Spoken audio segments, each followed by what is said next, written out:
Friends, இன்றைக்கி நம்மளோட கல்பனா பிளாஸாவில் ரொம்பவே யம்மி அண்ட் டேஸ்டியான கல்யாண வீட்டு கேசரி எப்படி பண்ணுறதுன்றது தான் பார்க்க போகிறோம். ஸோ நான் சொல்கிற டிப்ஸ் எல்லாமே நீங்கள் ஃபாலோ பண்ணிங்கன்னா சூப்பரான கேசரி உங்களுக்கு ரெடி ஆகிடும். இந்த வீடியோக்குள்ளே போகிறதுக்கு முன்னாடி இது வரைக்கும் நீங்கள் எங்களோட சேனல் சப்ஸ்கிரைப் பண்ணலைன்னா கண்டிப்பாக சப்ஸ்கிரைப் பண்ணிவிடுங்க. இங்கே பார்த்தீங்கன்னா நான் 1.25 கப் அளவுக்கு சர்க்கரை எடுத்திருக்கேன், 1 கப் அளவுக்கு ரவை, 1/4 கப் அளவுக்கு எண்ணெய், 1/2 கப் அளவுக்கு நெய், கூடவே பாதாம், முந்திரி, கொஞ்சமாக உலர்ந்த திராட்சை. ஸோ இந்த அளவு எல்லாமே பக்காவாக எடுத்து வச்சுக்கோங்க. அடுத்ததாக ஒரு பேனில் 2 ஸ்பூன் அளவுக்கு நெய் சேர்த்துக்கிறேன். 1/2 கப் அளவுக்கு நெய்லேருந்து 2 ஸ்பூன் அளவுக்கு நெய் சேர்த்துக்கிறேன். இதில் நம்ம எடுத்து வச்சுருக்க அந்த நட்ஸ் எல்லாத்தையுமே சேர்த்துட்டு நல்லா ஒரு கோல்டன் ப்ரௌன் கலர் வர வரைக்கும் நம்ம இதை நல்லா ஃப்ரை பண்ணி எடுத்து விட்டுக்கலாம். பாருங்கள், நல்லாவே ஒரு கோல்டன் ப்ரௌன் கலர் வந்தாச்சு. இப்போ இதை ஒரு தட்டில் ட்ரான்ஸ்ஃபர் பண்ணிவிட்டு மிச்ச நெய்யில் பார்த்தீங்கன்னா நம்ம 1/4 கப்பு நெய்யிலேருந்து 2 ஸ்பூன் தான் யூஸ் பண்ணிடணும். ஸோ அதில் 2 ஸ்பூன் மட்டும் வச்சுட்டு மிச்சம் இருக்கிற எல்லா நெய்யும் பேனில் சேர்த்துட்டு நம்ம எடுத்து வச்சுருக்கிற 1 கப் அளவுக்கு ரவை இருக்கு இல்லையா, ஸோ அந்த ரவையும் சேர்த்துட்டு நல்லா இதை ரோஸ்ட் பண்ண போகிறோம். ரவை பார்த்திங்கன்னா நெய்யில் நல்லாவே குக் ஆகணும். அப்போ தான் நம்மளோட கேசரி பார்த்திங்கன்னா சூப்பராக வரும். பாருங்கள், இப்போ ரவை நெய் கூட நல்லாவே மிக்ஸ் ஆகிடுச்சு.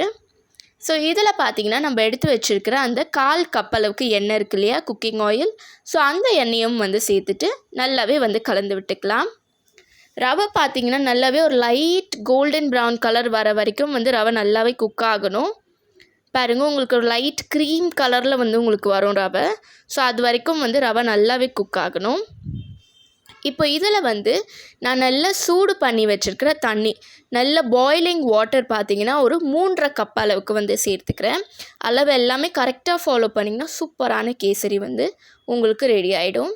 ஸோ 3.5 கப் அளவுக்கு நல்ல ஹாட் வாட்டர் சேர்த்துட்டு கைவிடாமல் கலரிக்கோங்க. கைவிடாமல் கலர்னா தான் உங்களுக்கு லம்ஸ் ஃபார்ம் ஆகாது.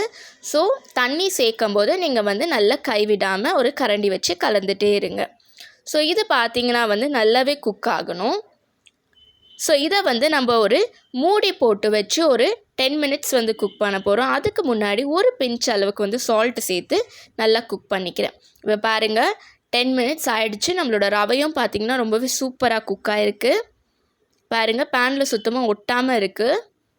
ஸோ இந்த மாதிரி ரவை நல்லா குக் ஆனதுக்கப்புறமா இதில் நம்ம எடுத்து வச்சுருக்க 1.25 கப் அளவுக்கு சர்க்கரை இருக்கு இல்லையா, ஸோ அந்த சர்க்கரை சேர்த்துட்டு எல்லாத்தையுமே நம்ம நல்லா கலந்து விட்டுக்க போகிறோம். ஸோ நம்மளோட கேசரிக்கு பார்த்திங்கன்னா ப்ரொப்போர்ஷன் பார்த்திங்கன்னா ரொம்பவே ஒரு முக்கியமானது. இந்த ப்ரொப்போர்ஷன்ஸ் எல்லாம் நம்ம மிஸ் பண்ணிட்டோம், இல்லை கொஞ்சம் கம்மியோ கொஞ்சம் எக்ஸ்ட்ராவோ போட்டுட்டோம்னா நம்மளுக்கு கேசரி பார்த்திங்கன்னா ஒன்று வேகாமல் போயிடும், இல்லை அந்த கரெக்டான கன்சிஸ்டன்சி பார்த்திங்கன்னா வராது. ஸோ இந்த மாதிரி எல்லாம் சேர்த்ததுக்கப்புறமா ஃபைனலாக நான் கொஞ்சமாக ஆரஞ்சு ஃபுட் கலர் சேர்த்துக்கிறேன். அது கூடவே பார்த்திங்கன்னா கொஞ்சமாக ஏலக்காய் தூள். Food colour completely optional. உங்களுக்கு ஃபுட் கலர் சாப்பிட விருப்பம் இருந்தால் நீங்கள் ஃபுட் கலர் கொஞ்சமாக தண்ணியில் கரைச்சி சேர்த்துக்கோங்க. ஸோ ஃபைனலாக நான் சொன்ன மாதிரி அந்த 2 ஸ்பூன் அளவுக்கு நெய் நம்ம எடுத்து வச்சுருந்தோம் இல்லையா, ஸோ அதையும் சேர்த்துட்டு நல்லாவே கலந்து விட்டுக்கலாம். இப்போ நம்ம ரோஸ்ட் பண்ணி வச்சுருக்க நட்ஸ் இருக்கு இல்லையா, ஸோ இந்த நட்ஸ் எல்லாத்தையுமே நம்ம சேர்த்துட்டு நல்லா கலந்து விட்டுட்டு இதை பார்த்திங்கன்னா ஒரு 10 மினிட்ஸ் மூடி போட்டு லோ ஃப்ளேமில் வச்சுட்டு ஆஃப் பண்ணிவிடுங்க. இந்த மாதிரி பண்ணும்போது சூப்பரான கேசரி உங்களுக்கு ரெடி ஆகிடும் வீட்லேயே. ஸோ இது 10 மினிட்ஸ் நம்ம மூடி வச்சிடலாம். இப்போ பாருங்கள், நம்மளோட கல்யாண வீட்டு கேசரி எவ்வளோ சூப்பராக ரெடி ஆகிடுச்சு. சுத்தமாக கரண்டியில் ஒட்டாமல் வருது, அவ்வளோ டேஸ்ட்டாக இருக்கும். ஸோ நான் உங்களுக்கு எடுத்து காமிக்கிறேன் பாருங்கள்.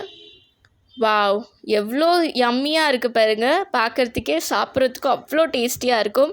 இப்போ நம்மளோட கல்யாண வீட்டு கேசரி சூப்பராக ரெடி ஆகிடுச்சு. இது மட்டும் இல்லைங்க, இதுக்கு முன்னாடி எங்களோட சேனலில் நாங்கள் நிறைய வீடியோஸ் அப்லோட் பண்ணியிருக்கோம். இது வரைக்கும் பார்க்காதவங்க கண்டிப்பாக பார்த்துருங்க. இந்த வீடியோ உங்களுக்கு பிடிச்சிருந்ததுன்னா கண்டிப்பாக கல்பனா பிளாஸாக்கு லைக் பண்ணுங்கள், ஷேர் பண்ணுங்கள், சப்ஸ்கிரைப் பண்ணுங்கள், மறக்காமல் கமெண்ட் பண்ணுங்கள். Stay tuned with the channel for our upcoming videos. See you, tata, bye bye.